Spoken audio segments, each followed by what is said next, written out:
आपने देखा होगा बहुत सारे प्रचारक, पादरी अपने नाम के आगे रेवरेंड लगाते हैं, REV। और शायद ये उपाधि उन्हें कुछ एक पढ़ाई करने के बाद मिलती है और इसका मतलब ये होता है कि वो सम्मान योग्य है। बहुत सारे लोग लिखते हैं रेवरेंड, पास्टर और अपना नाम। मैं आज आपके सामने ये बात रखना चाहता हूं कि जो सबसे ज्यादा सम्मान के योग्य हैं वो परमेश्वर है, और जो सबसे ज्यादा रेवरेंस के पात्र हैं वह परमेश्वर खुद है। रेवरेंस को अगर इब्रानियों 12 के 28 में देखें, जो अनुवाद मैंने यहाँ पे रखा है, उसमें बहुत अच्छा उसे ट्रांसलेट किया है, उसका अनुवाद किया है। रेवरेंस शब्द का यहाँ पे लिखा है आदर मिश्रित भय। मतलब आप किसी का इतना ज्यादा आदर करते हैं कि वो एक तरह से डर से जुड़ जाता है वो आदर। तो परमेश्वर के लिए रेवरेंस होना बहुत जरूरी है। ये विषय मेरे को याद इसलिए आया क्योंकि कल मैं एक कॉन्फ्रेंस में गया था, जो कि एक लीडरशिप कॉन्फ्रेंस थी, और वहां पे मैंने देखा कि जब प्रार्थना हो रही थी तो कुछ लोग बीच में फोटोज ले रहे थे, स्टेज पे चढ़ के, साइडों से, पीछे से। जब एक प्रचारक परमेश्वर के वचन से बहुत गहरी बातें कर रहे थे, तब भी कुछ लोग फोटोज ले रहे थे। मैं एक जजमेंट के पॉइंट ऑफ व्यू से या उन्हें जज करने के हिसाब से नहीं ये बात कह रहा, लेकिन जो मुझे लगा वो मैं आपसे बांट रहा हूं। परमेश्वर का वचन देखिए क्या कहता है, इब्रानियों 12:28 से।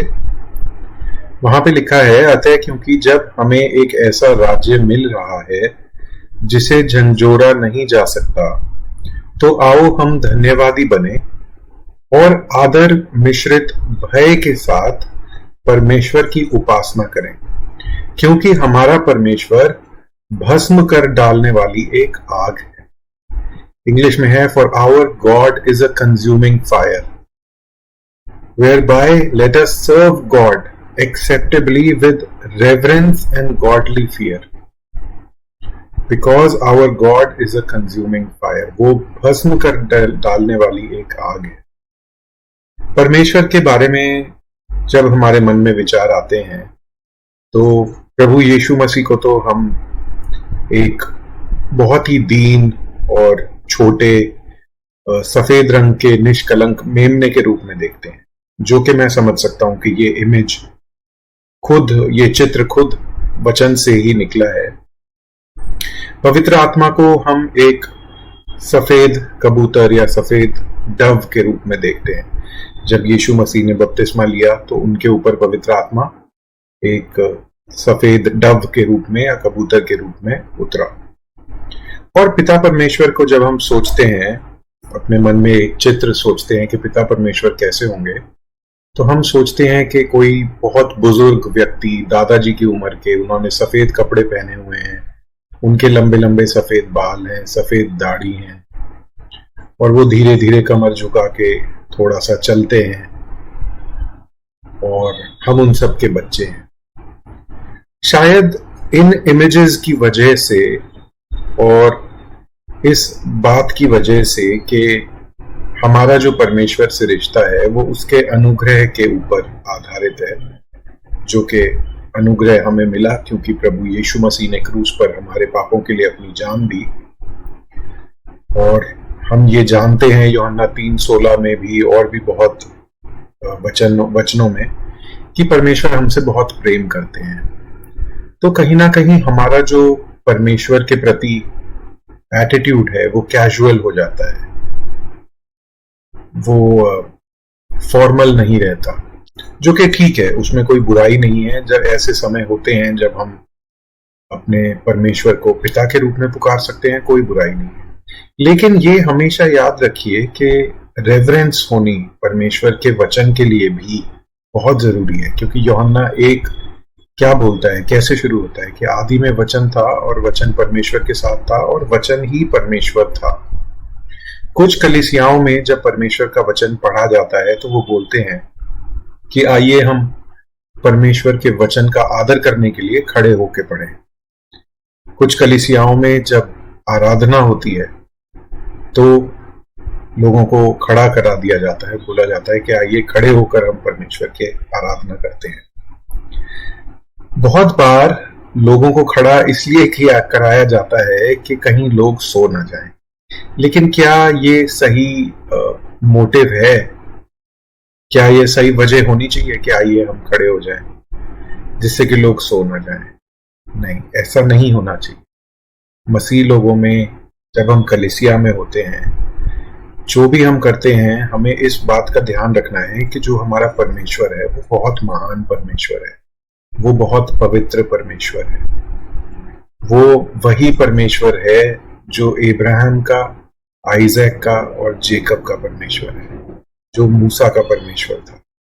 यह वही परमेश्वर है जिसने मूसा को दर्शन दिया, जो उस झाड़ी में, माउंट साइनाई में, जो कि जल रही थी लेकिन खत्म नहीं हो रही थी। और उस परमेश्वर ने कहा कि I am who I am, और मूसा से कहा कि अपने जूते उतार दे, क्योंकि जिस जमीन पे तू खड़ा है वह पवित्र जमीन है, पवित्र भूमि है। ये वही परमेश्वर है। तो जब भी कलीसिया में आए, जब भी हम कोई प्रार्थना कर रहा है या कोई वचन दे रहा है, तो हमारा एटीट्यूड ऐसा नहीं होना चाहिए कि टीवी पे कुछ चल रहा है या एक शो चल रहा है और हम उसे देखने वाले हैं। नहीं, पर एक आदर, और एक जो ये आदर मिश्रित भय है, ये मन में होना बहुत जरूरी है। साथ ही मैं आपको ये भी बताना चाहता हूं कि रेवरेंस का मतलब अंधविश्वास नहीं है। Reverence is not superstition. Superstition किस टाइप का? जैसे कि बाइबल को लेके हम अंधविश्वास करें कि पवित्र बाइबल है तो उसे हम अपने सिरहाने रख के सोएंगे या तकिए के नीचे रख के सोएंगे, तो वो खुद अपने आप में पवित्र नहीं बनती। वो कागज और स्याही है, जैसा कि एक पास्टर बोलते हैं। लेकिन उसमें लिखे जो वचन है, उन्हें अगर आप समझते हैं और उनको अपने जीवन में उतारते हैं, उन पे विश्वास रखते हैं, उन लिखे हुए वचनों पे, तब वो आपके लिए उपयोगी बन जाती है। तो रेवरेंस और आदर का मतलब सिर्फ ये नहीं कि आप बाइबल का आदर करें या लकड़ी के या लोहे के क्रूस का आदर करें, पर अपने मन में वो आदर भाव आपके आना चाहिए जो परमेश्वर डिजर्व करते हैं। उसका एटलीस्ट कुछ अंश तो हमारे अंदर होना चाहिए। उसकी कुछ अंश, एक फ्रैक्शन जिसे बोलते हैं, उसकी समझ होनी चाहिए कि what it means to have reverence for God. परमेश्वर का भय बुद्धि का आरंभ है, वचन ये भी बताता है। लेकिन वो भय किस तरह से हमें बदलता है, किस तरह से हमारे एटीट्यूड को, हमारे चाल चलन को वो शेप देता है, ये जरूरी है। खास करके कलीसिया में जब परमेश्वर का वचन बताया जा रहा हो या परमेश्वर से कोई प्रार्थना कर रहा है, तब तो ये जो एटीट्यूड है towards God and his word, ये this comes from knowing him more rather than church discipline. अब इसका क्या मतलब हुआ मैं आपको बताता हूँ। ये कुछ मेरी थॉट्स थी जो मैंने हाथ के हाथ लिख ली जिससे कि मैं भूल ना जाऊं। तो ये जो परमेश्वर के प्रति हमारा आदर है ना, ये खुद अंदर से आना चाहिए। मसीहत में हमारे को बहुत ज्यादा लिबर्टी और हमें आजादी है। कोई भी चीज रूढ़वादी होके नहीं कराई जाती, कोई भी चीज डंडे के बल पे नहीं कराई जाती कलीसिया के अंदर।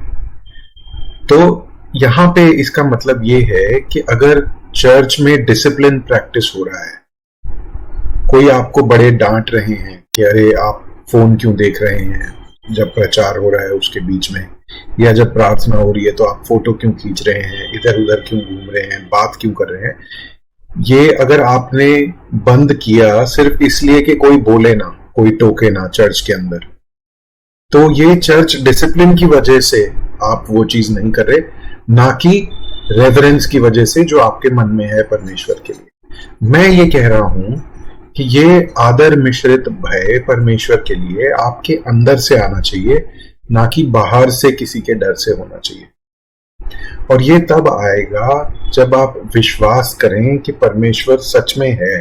बोलते तो हम बहुत बार हैं कि हमारा परमेश्वर जीवित परमेश्वर है, लेकिन अगर आप सच में परमेश्वर को जीवित परमेश्वर के रूप में मानते हैं और उसकी आराधना करने के लिए उसके भवन में आए हैं, उसकी प्रार्थना करने के लिए, उससे जीवित परमेश्वर से बात करने के लिए आप प्रार्थना कर रहे हैं, तो उसके बीच में आप कैसे इधर उधर ध्यान भटका सकते हैं? आप कैसे उठ के उसके बीच में फोटोज खींच सकते हैं? क्या वो परमेश्वर की डिसरिस्पेक्ट नहीं है? क्या वो परमेश्वर का अनादर नहीं है ऐसा करना? तो इस चीज को मैं आपके सामने रखना चाहता हूं कि ध्यान रखिए, ये वही परमेश्वर हैं जिनसे आज हम सिर्फ ग्रेस और अनुग्रह के कारण और सिर्फ प्रभु यीशु मसीह के बहाए गए खून के कारण हम उनके सामने बोल्डनेस से आ सकते हैं, कॉन्फिडेंस से आ सकते हैं, बिना डर के आ सकते हैं। लेकिन जो डर है वो आदर मिश्रित भय जो है, जो डर है वो होना चाहिए, वो एक अच्छी चीज है। आप वो हमारे पिता हैं, लेकिन वो वही परमेश्वर हैं जिनकी उपस्थिति होली ऑफ होलीज में, जो सबसे पवित्र स्थान था, वहां पे आती थी। ये होली ऑफ होलीज के बारे में आपको मैं 1 मिनट के लिए बताना चाहता हूं, याद दिलाना चाहता हूं। ये वो जगह थी जहां किसी का भी जाना अलाउड नहीं था। ये वो जगह थी जहां जो प्रीस्ट होता था, जो डे ऑफ अटोनमेंट पे जो प्रीस्ट होता था, हाई प्रीस्ट होता था, वो साल में एक बार जाता था।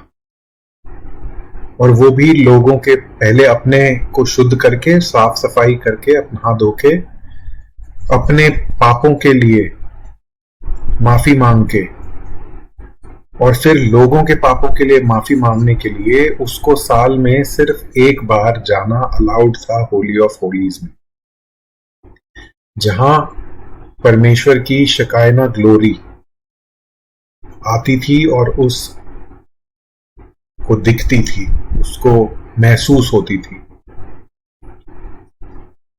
तो जो ये प्रीस्ट जाता था, वो इतनी पवित्र जगह थी कि वो घंटियां बांध के जाता था। उसके जो वस्त्र होते थे, उनका पूरा निर्गमन की पुस्तक उसके 23 या 24वें अध्याय में पूरा डिटेल में दिया हुआ है कि उसे किस तरह के कपड़े पहनने होते थे। और वो जब जाता था, उसके कपड़ों पे घंटियां होती थी। और यहूदी लोग ऐसा कहते हैं, ऐसा मानते हैं, अपना इतिहास देख के बताते हैं कि उस प्रीस्ट के पैर में रस्सी बांधी जाती थी। जो महायाजक होता था, उसके पैर में रस्सी बांधी जाती थी और तब वो अंदर जाता था। इसके पीछे यह वजह थी कि वो इतनी पवित्र जगह थी कि अगर वहां पे इस याजक से कोई गलती हो जाती तो वो मर जाता, तो वो जो उसके कपड़ों पे घंटियां थी उनकी आवाज बंद हो जाती। लेकिन उसके शरीर को बाहर निकालने के लिए भी किसी का जाना अलाउड नहीं था। इसलिए उसके पैर में रस्सी बांध के उसे भेजा जाता था कि अगर कोई गलती हो जाए और उसके प्राण चले जाए उस गलती होने के कारण, तो उसे रस्सी से खींच लिया जाए। लोगों को जब पता लग जाता था कि अंदर घंटियों की आवाज आनी बंद हो गई है, तो वो सोचते थे कि शायद उससे कोई गलती हो गई और वो मर गया है, और उसकी बॉडी को रस्सी से खींचा जाता है।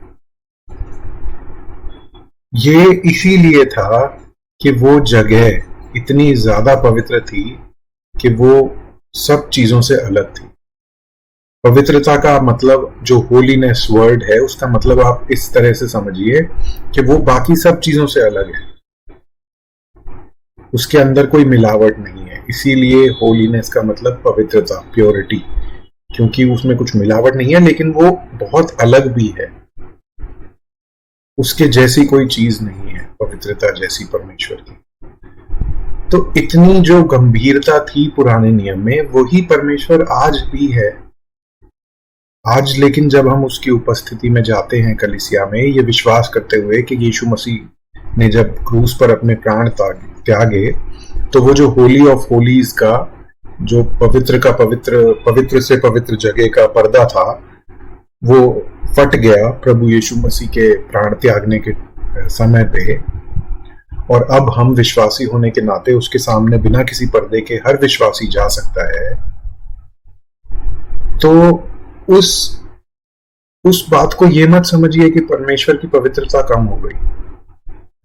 वो तो हम धन्य हैं कि हमारे लिए वो रास्ता बन गया उस जगह तक, उस प्रेजेंस ऑफ गॉड में जाने का, जो कि इतना रिस्ट्रिक्टेड था पुराने नियम में, पुरानी वाचा के अंदर। अब हम उसमें जा सकते हैं। तो कम से कम जब हम जाएं तो मैं ये प्रार्थना ही कर सकता हूं कि आप परमेश्वर को इस तरह से जानें कि आपके अंदर वो भाव अपने आप आए, मेरे कहने से नहीं, किसी और के कहने से नहीं, पर आप खुद, परमेश्वर आपके दिल में इस बात को डालें, पवित्र आत्मा इस बात को समझाएं कि परमेश्वर की उपस्थिति में फोटो खींचना, सेल्फी खींचना बहुत ही बहुत डेंजरस काम है। पुराने नियम में मुझे याद आता है जब वो वाचा का संदूक शायद दाऊद कहीं से लेके आ रहा था और उस पे किसी ने हाथ लगा दिया, उस संदूक गिरने वाला सा हो रहा था तो उस पे किसी ने हाथ लगा दिया, तो वहीं के वहीं वो खत्म हो गया, क्योंकि वो पवित्र चीज थी। और ये वाचा का संदूक ही होली ऑफ होलीज में होता था, जिसके ऊपर मर्सी सीट होती थी और परमेश्वर उस पे आके बात करते थे। उनकी जो शकाइना ग्लोरी थी वो मर्सी सीट के ऊपर ही आती थी, जो वाचा के संदूक के ऊपर बनी हुई थी। तो इस बात का ध्यान रखिए कि रेवरेंस को समझिए, आदर मिश्रित भय को जानिए। मैं वही प्रार्थना कर रहा था कि आप सब समझें इसे।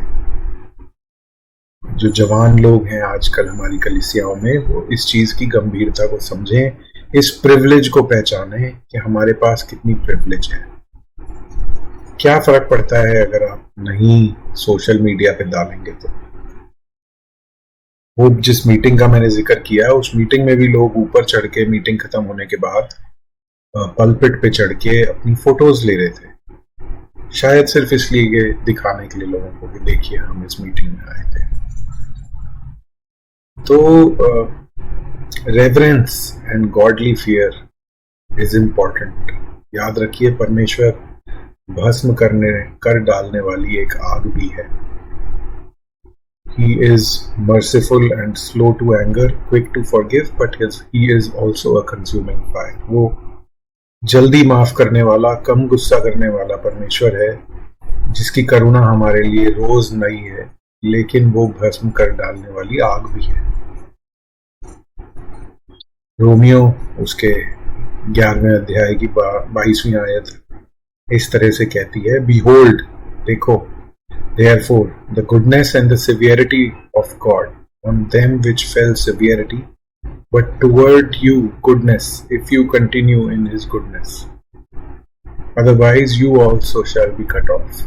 इसलिए तू परमेश्वर की कोमलता को देख और उसकी कठोरता पर ध्यान दे।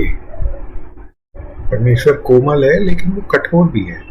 यह कठोरता उनके लिए जो गिर गए, किंतु उसकी करुणा तेरे लिए है, यदि तू अपने पर उसका अनुग्रह बना रहने दे, नहीं तो पेड़ से तू भी काट फेंका जाएगा।